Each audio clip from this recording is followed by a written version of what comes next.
With the release of the second Fnaf movie, I would like to go back to the game it's based on, Five Nights at Freddy's 2. An entry that would define multiple staples of this long-running franchise. Multiple versions of the same character, flashbacks and arcade games, and the old reliable trope of bright lights, bad for eyes. Now I'm still making my way through the books, so I'm not going to be making any big FNAF theories anytime soon. However, there's a certain detail from these games that I haven't seen a good explanation for. So what better time than to now give my own? Hi, I'm Foolhardy. Around here we find answers that don't exist. Today's topic? FNAF 2's Forgotten Lore.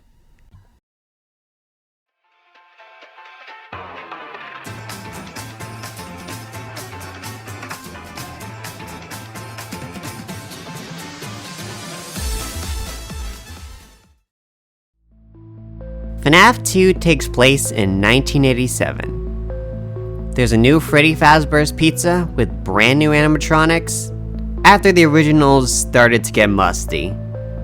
We play as Jeremy Fitzgerald, and we watch all 11 animatronics in the building.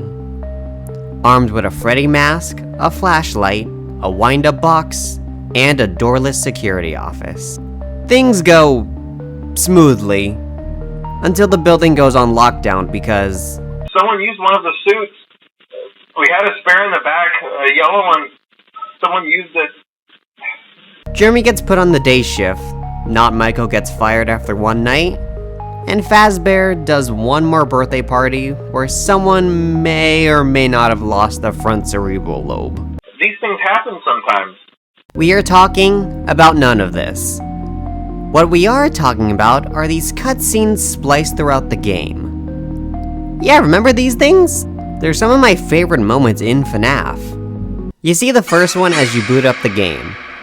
You're in the point of view of Freddy, standing on stage in front of some party tables. To your right is Chica, and to your left is Bonnie. You pan for a few seconds, and the screen glitches out with a small error message in the top left. The second comes after night 2. Things are mostly the same, but now Bonnie and Chica are starting to look at you. And when Freddy glitches out, the top left now says, "It's me." After night 3, things start to ramp up, as Golden Freddy sits in the middle of your view. Bonnie and Chica now fully stare you down. Once again, the screen glitches out to say, "It's me." The final one is after night 4.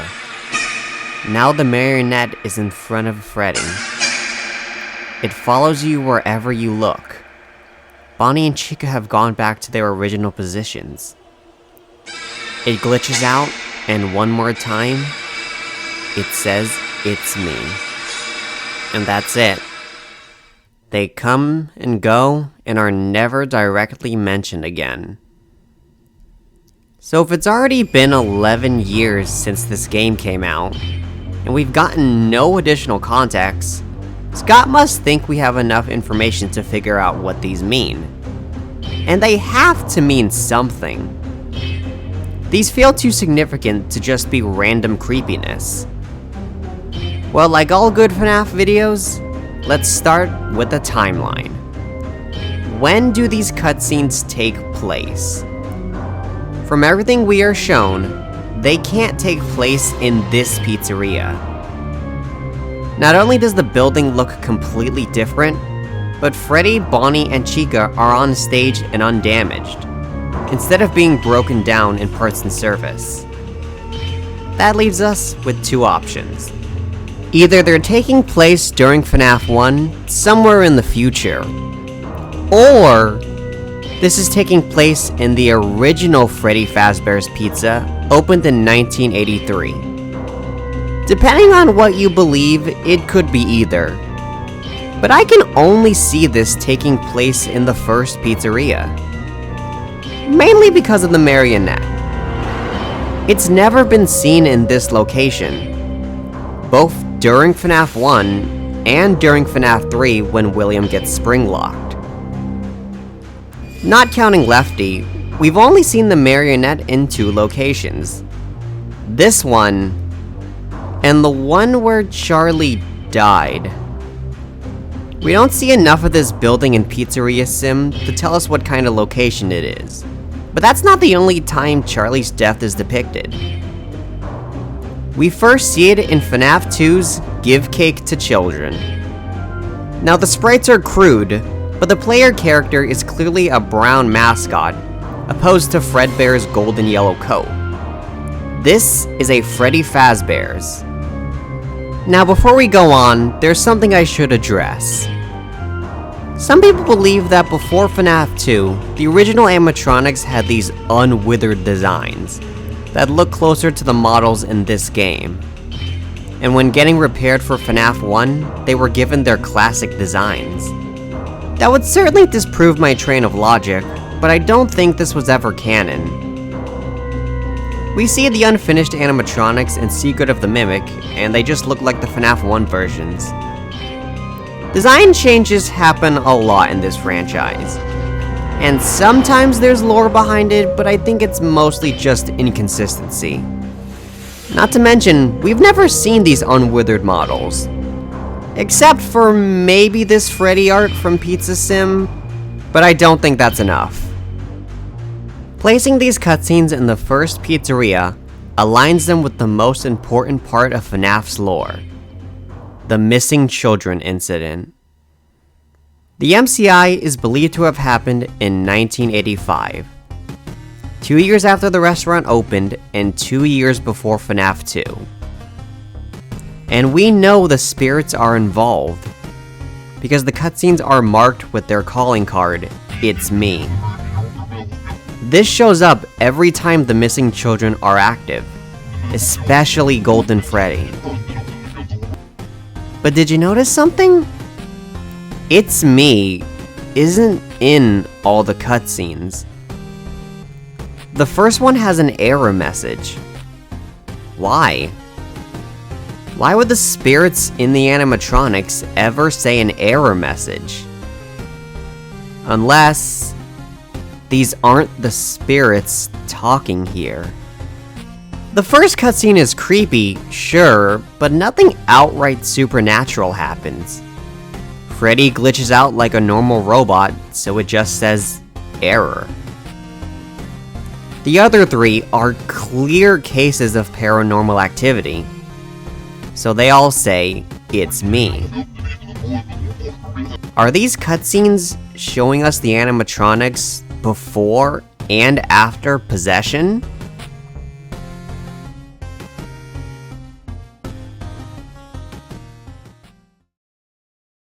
Now at this point, I'm brushing up on some controversial topics, mainly the order of the children's murders.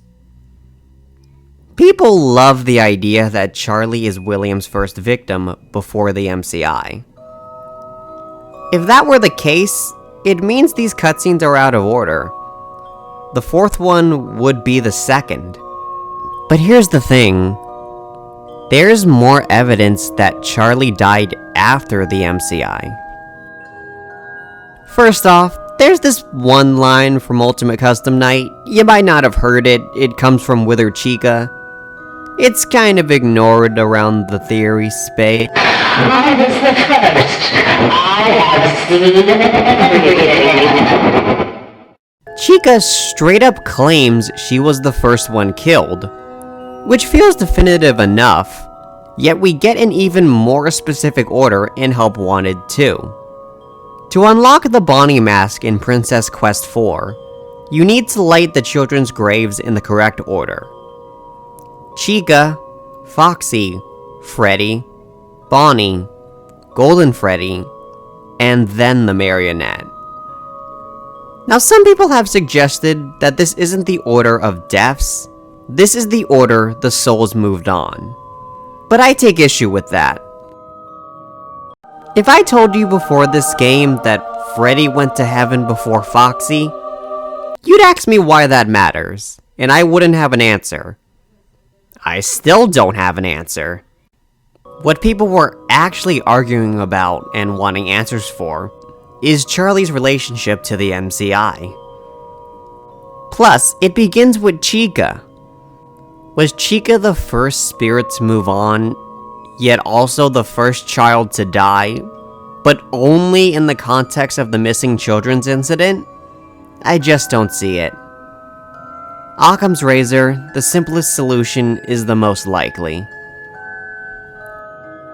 So, here's what these cutscenes look like with our new context. The animatronics work normally. They perform everything as they should. Then, on June 26, 1985, William lures his victims into the back room and ends their lives. That night, the kids wake up and are stuck in place inside the mascots. Next night, Golden Freddy appears on the stage, and considering how angry Bonnie and Chica are, he's probably riling them up with his revenge schemes and the one you shouldn't have killed talk. Sometime after that, Charlie dies in the alley of Freddy Fazbear's, with the marionette collapsing on top of her. She's dragged back inside, and that night, joins the other three on stage. That's the most logical conclusion I can come to, but I get it. New theories are tough to wrap your head around, and there's one loose end I haven't brought up yet. But I didn't forget. If the animatronics were already possessed before Charlie died, what is the meaning of give gifts, give life? One of Fnaf 2's most iconic moments. It starts with the marionette giving presents to the victims. It does jack shit because they are dead. So then the marionette gives life by giving the children a mask of each of the animatronics, ending with a Golden Freddy jump scare after a fifth child appears in the spot he comes from.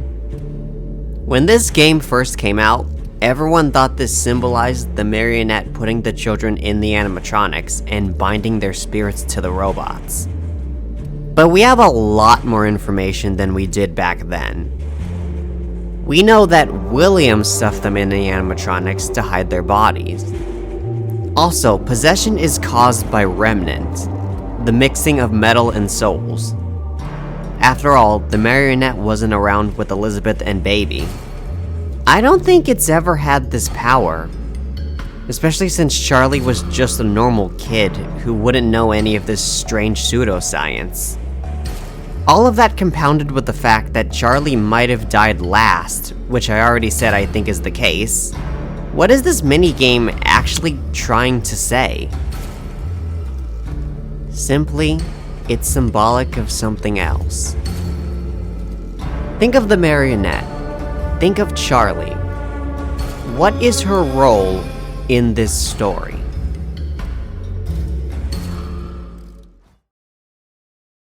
It's in your nature to protect the innocent.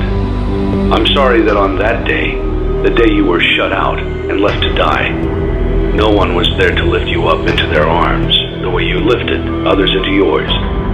And then, what became of you? I should have known you wouldn't be content to disappear. Not my daughter. I couldn't save you then, so let me save you now. It's time to rest, for you, and for those you have carried in your arms. This ends for all of us. Charlie isn't the one who puts them in this scenario. She's the one who helps them through it. She's the one who leads them to action and puts them to rest when the time comes. In a way, Charlie is smarter than the other children. Or, how does she put it? The others are like animals, but I am very aware. Animals, you say? Without Charlie, the children are scared, confused, angry. Not like the innocent children they still are. When she arrives, they're calm. What we see in this final cutscene is give gifts, give life from the kids' perspective. Charlie helps them understand what happened to them, reminds them of their humanity, She gave them new life.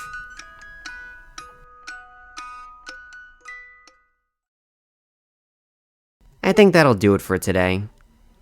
If you enjoyed this video, please like, comment, and subscribe.